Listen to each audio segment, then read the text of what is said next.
Assalamualaikum warahmatullahi wabarakatuh guys, terima kasih ya sudah klik video ini. Dan hari Minggu di tanggal 23 nih, 23 Januari 2022, kita melintas siang hari di atas sirkuit Mandalika lagi. Kita akan mulai pantauan hari ini dari sebelah sini aja ya, dari sisi timur, untuk melihat sama-sama progres untuk jalan provinsi yang ada di sisi utara sirkuit Mandalika. Nah, kita udah di pertigaan yang merupakan batas dari segmen 2 dan segmen 3. Jadi sebelah kanan merupakan segmen 3 menuju Bundaran Bypass di kilometer yang ke-17 dari arah bandara. Nah, di sini segmen 2 yang kurang lebih panjangnya hampir 2 kilo ya, ke arah barat sampai ke sisi barat sirkuit Mandalika. Yang mana kita udah sering bagiin kalau di sini akan menjadi 4 lajur jalan provinsi ini, agar konektivitas di saat gelaran balap MotoGP maupun WSBK ke depan-depannya itu nanti tidak seperti yang kita lihat di saat WSBK kemarin. Ya, sedikit angin kencang di sini, mungkin suara saya agak samar-samar terdengar, tapi mudah-mudahan masih bisa teman-teman menyimak visualnya terutama ya. Jadi nanti untuk narasi mungkin bisa lengkapi sendiri narasinya seperti apa. Dan progres sekarang kita lihat di bawah ini untuk jalan provinsi yang sedang dilakukan pemadatan dan penimbunan dari subgrade sebagai perkerasan ya, karena ditargetkan untuk rampung baik itu jalan provinsi kemudian sirkuit sendiri dari pembenahan maupun fasilitas-fasilitas pendukung untuk gelaran MotoGP di Maret nanti. Paling tidak itu di 14 Maret harus rampung semua. Jadi pembenahan ditargetkan pada Februari selesai, sehingga beberapa fasilitas pendukung penunjangnya bisa mulai disempurnakan. Artinya nanti di pertengahan bulan Maret, sekitar 14 Maret itu sudah benar-benar ready ya. Mudah-mudahan, yuk kita mohon doa dan dukungan dari teman-teman semua terutama nih. Ya, kita udah di sebelah utara jalur masuk untuk kawasan VVIP yang ada di belakang pedok, di belakang kawasan pit building di sini. Ya, kita akan coba menerbangkan lebih rendah. Sebentar, kita akan manuver ke kiri. Kita masuk lewat tikungan yang ke-16 ini.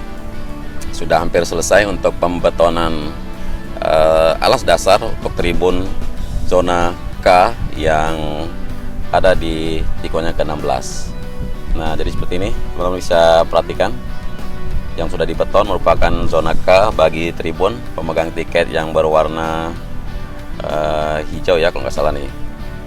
Ya, kita di tikungan ke-17, kita masuk ke trek lurusnya ya, tidak terbang begitu rendah supaya lebih luas kita memantau beberapa titik yang sedang dipercepat untuk pembenahan maupun pengerjaannya ya. Seperti di bawah sini untuk tribun kelas premier di zona A yang membentang dari tikungan ke-17 sampai di tunnel 1 atau tribun yang ada di depan pedok di sebelah kanannya trek lurus dari sirkuit Mandalika ini.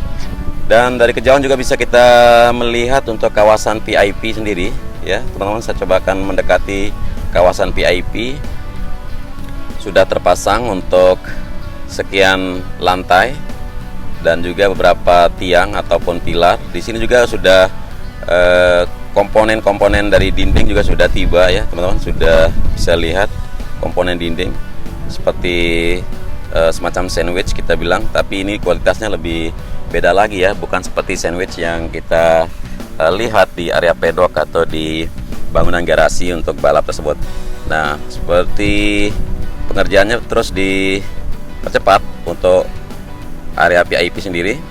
Dari sebelah kanan akan membentang menuju ke sisi timur, persisnya di tikungan yang pertama ini. Jadi konstruksinya hampir sama, yang sifatnya knockdown ya, tapi di sini lebih diutamakan untuk lantai dasar supaya lebih nyaman dilewati ya, dilalui atau dikunjungi. Kemudian untuk kekuatan dari alas dasar juga bisa membantu supaya bangunan di sini seperti kokoh dan walaupun seperti semi permanen, namun sekilas nanti akan terlihat bangunannya sangat-sangat permanen sekali. Oke, di tikungan pertama kita berada sekarang. Masih kemarin ada komentar yang masuk untuk rupa aspal yang agak belang begini ya. Ini tidak berpengaruh sekali karena sudah komunikasi terus dengan Dorna, baik itu MGPA ataupun promotor balap untuk GP-nya Indonesia. Sudah berkomunikasi dan Dorna menilai tidak ada masalah pada trek sendiri. Kemudian kita menuju ke tikungan yang kedua di depan, dan ke tikungan yang ketiga di depan juga. Sebelah kanan ini masih penyiapan jalur menuju tribun yang ada nanti di sepanjang tikungan pertama menuju tikungan kedua di sini. Jalur akses sedang dibentuk ya, teman-teman. Oke, kita dari tikungan ketiga sekarang langsung menuju ke tikungan yang berikutnya. Nah, di sebelah kanan dari tikungan keempat untuk area tribun yang merupakan tribun standar nanti bentangan sampai di tikungan kelima di sisi kanan. Sekarang sudah mulai dilakukan pembenahan lahan. Jadi kemarin sempat kita lihat sejumlah pohon kelapa yang sempat rindang tumbuh di sini ya. Namun sekarang mau nggak mau harus ditebang dan difungsikan sebagai area tribun. Jadi sudah kita bagikan ada 11 tribun tambahan di saat MotoGP Mandalika ini, yang mana tribun tersebut datang dari Prancis dan Jepang. Jadi sudah OTW, nanti akan mulai pemasangan sekitar awal Februari. Dan di sisi timur untuk area parkir juga terus disiapkan, diselesaikan untuk parkir para penonton yang akan datang sekalian mengunjungi pantai yang berada di selatan. Nah, dari keterangan di sini juga bisa kita lihat untuk zona tengah yang sudah benar-benar bersih ya, sudah tidak ada bangunan lagi. Sejumlah pohon kelapa masih tumbuh karena di area pohon kelapa ini tidak akan ada bangunan tribun dan sebagainya. Namun tribun akan berada dari tikungan yang ke-5 ke 6 menuju ke 6, dan di tikungan ke-6 juga akan ada tribun nanti menuju ke tikungan yang ke-7. Lalu di bagian dari tunnel 2 juga akan ada tribun tambahan di sebelah kanan terutama ya, karena di sebelah kiri dari tikungan ke-5 sampai ke tikungan ke-10 itu tidak ada tribun di sebelah kiri, supaya lebih melihat ya, atau supaya para penonton tuh sambil melihat sisi selatan lebih eksotis begitu karena pinggir pantai dan sebagainya. Dan pengerjaan pada tribun alami di sini ya terus dituntaskan di tikungan yang ke-10 menuju 11. Jadi tribun 360 derajat ya. Ya, kemarin ada yang bertanya juga untuk kelanjutan dari pengecatan trek kapan akan dilakukan. Ya, memang beberapa informasi sempat kita dengar Januari sudah dilanjutkan pengecatan. Ada juga informasi kalau pengecatan akan dilanjutkan pada awal Februari.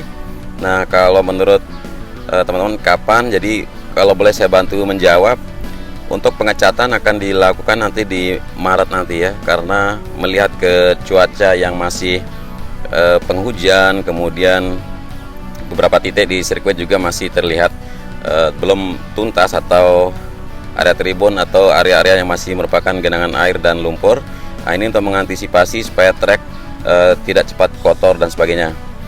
Ya, intinya pada cat yang digunakan di trek ini sudah kita bagikan juga anti air dan juga tidak meleleh di saat disirami panas ya, atau matahari yang menyinar, itu tidak membuat catnya meleleh. Jadi tidak ada luntur, tidak ada meleleh, dan tidak apa-apa dengan air ya, anti air lah. Jadi pengecatan akan dilakukan maksimal nanti mulai bulan Maret, dan beberapa titik tikungan seperti kita lihat di tikungan yang kedua sebelah kiri, kemudian tikungan yang pertama sebelah kiri belum dilakukan pengecatan karena masih menunggu beberapa kalangan yang sekiranya berminat menjadi sponsornya Mandalika. Nah, di sana akan dilakukan pengecatan, termasuk juga pengecatan pada tikungan yang ke-12 di sini menuju 13 ya, di run off yang sebelah kanan terutama. Jadi belum dilakukan pengecatan juga, nanti akan diberikan kepada para vendor yang bisa menjadi sponsor di sini. Ya, untuk persiapan tribun sebelah kanan dari tikungan yang ke-12 ke 13 juga masih belum terlihat tuntas, walaupun sudah sebagian terlihat diratakan, dirapikan, namun belum dilakukan pembetonan atau pemadatan. Nah, ini tikungan yang ke-13 kita sekarang berada. Ya, selain itu juga pengerjaan dari pembenahan ataupun progres yang terus dilakukan, yaitu di kawasan luar sirkuit, terutama beberapa titik area parkir, terus area atau kawasan VIP seperti yang saya bisa tunjukkan di dalam sini. Sisi utara terutama yang sudah dibuatkan jalur drainase, dipasangkan box culvert untuk lebih sempurna menyalurkan air untuk jalur drainase sendiri supaya tidak terjadi genangan seperti saat SBK kemarin ya. Kemudian di sini perkerasan atau pemadatan pada area drop off untuk shuttle bus dan tiketing yang mau beli online offline. Nah, jadi untuk area shuttle bus, drop off dan juga area tiketing secara offline bisa kita lihat progresnya sudah dibikin seperti ini. Lalu area parkir yang ada di sebelah timurnya, kemudian VIP Village yang sudah kita lihat barusan, dan juga kawasan untuk drop off untuk shuttle bus yang lain di sini di sisi timurnya.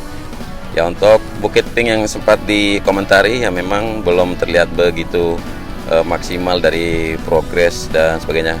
Apalagi di saat hujan begini, kita tahu jenis bougainville atau bunga kertas. Nah, jadi kalau bunga kertas atau bougainville kita tahu di saat terlalu banyak hujan atau air akan berkurang ya untuk warna dari bunga-bunganya mekar. Ya, mungkin itu saja bisa kita bagikan lagi. Di video kali ini nanti kita akan share ke kalian beberapa titik yang lain yang bisa kita sama-sama harus tahu dari progres sirkuit Mandalika di sini. Kita akan kawal bersama terus, dan terima kasih sudah menyimak ya sampai durasi akhir. Kurang lebihnya mohon maaf dan selamat berhari Minggu. Wassalamualaikum warahmatullahi wabarakatuh.